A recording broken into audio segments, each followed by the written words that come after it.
ജാസ്മിനും ഗബ്രിയും തമ്മിൽ വമ്പൻ അടി നടന്നു. വമ്പൻ അടി എന്ന് പറഞ്ഞു കഴിഞ്ഞാൽ വമ്പൻ അടി തന്നെയായിരുന്നു.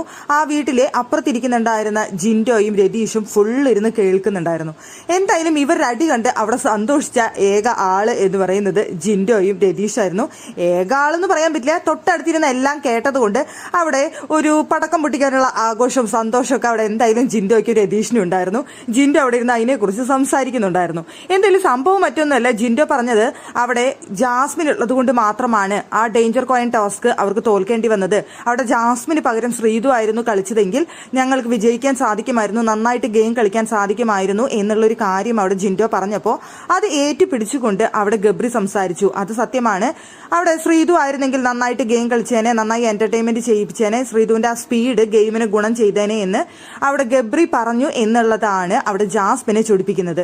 പക്ഷെ ഗബ്രി പറയുന്നത് ഞാൻ അങ്ങനെയല്ല പറഞ്ഞത്, ഇപ്പോഴത്തെ ഡെൻ ടീം ശ്രീതു അടങ്ങുന്ന ഇപ്പോഴത്തെ ഡെൻ ടീമാണ് ഞങ്ങളുടെ ഒപ്പം മത്സരിച്ചതെങ്കിൽ ഒരു പക്ഷെ നിങ്ങൾക്ക് കൂടുതൽ ചാൻസ് കിട്ടിയേനെ എന്നാണ് ഞാൻ ഉദ്ദേശിച്ചത് എന്നാണ് അവിടെ ഗബ്രി പറയുന്നത്. പക്ഷെ ജാസ്മിൻ അത് സമ്മതിച്ചു തരുന്നില്ല. അവിടെ ജിൻഡോ പറഞ്ഞത് നീ ഏറ്റുപിടിക്കായിരുന്നു, ജിൻഡോയ്ക്ക് ഒപ്പം സംസാരിക്കുകയായിരുന്നു, ഇപ്പൊ ഞാൻ ആരായി എന്നുള്ള തരത്തിലാണ് അവിടെ ജാസ്മിൻ സംസാരിക്കുന്നത്.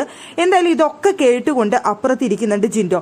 അങ്ങനെ ജാസ്മിൻ വഴക്കിട്ട് റൂമിൽ നിന്ന് ഗബ്രിയുടെ അടുത്ത് നിന്ന് എഴുന്നേറ്റ് പോകുന്ന സമയത്ത് അവിടെ ജിൻഡോ പറയുന്നുണ്ട്, അവനായിട്ട് ഇവളെ ഇല്ലാതാക്കും, ഇവൾക്കാണെങ്കിൽ തരി ബുദ്ധിയില്ല, അവനാണെങ്കിൽ ബുദ്ധിയുണ്ട്, അതാണ് ഇവിടെ സംഭവിച്ചുകൊണ്ടിരിക്കുന്ന കാര്യമെന്ന് അവിടെ പറയുന്നുണ്ട്. എന്തായാലും ജാസ്മിൻ ഗബ്രിക്ക് വേണ്ടിയാണ് കളിച്ചത്. എന്നിട്ടാണ് ഗബ്രി വർത്താനം പറഞ്ഞത്. അവളെ എടുത്ത് ചെമിരുമ തേച്ചൊട്ടിച്ച് കളഞ്ഞു ഗബ്രി, അവളെ ഇല്ലാണ്ടാക്കി എന്നാണ് അവിടെ ഇരുന്നുകൊണ്ട് ജിൻഡോയും രതീഷ് ഇരുന്ന് പറയുന്നത്.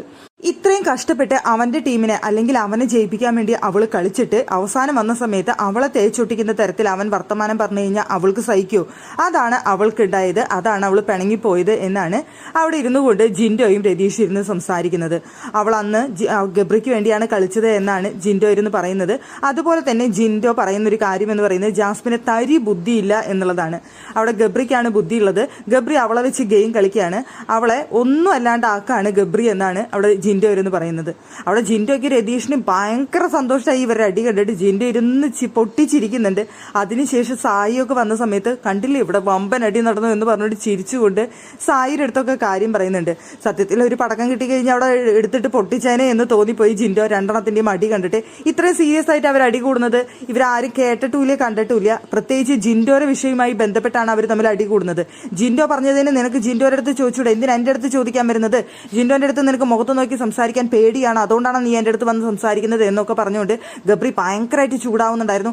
നീയും കൂടി ഇനി അത് പറയേണ്ട ആവശ്യകതയുള്ളൂ എന്ന് പറഞ്ഞൊക്കെ കൊണ്ടാണ് ജാസ്മിൻ അവിടെ നിന്ന് പിണങ്ങിപ്പോയി അവിടെ സ്വന്തം ബെഡിൽ കിടന്ന് കരഞ്ഞുകൊണ്ടിരിക്കുന്നത്.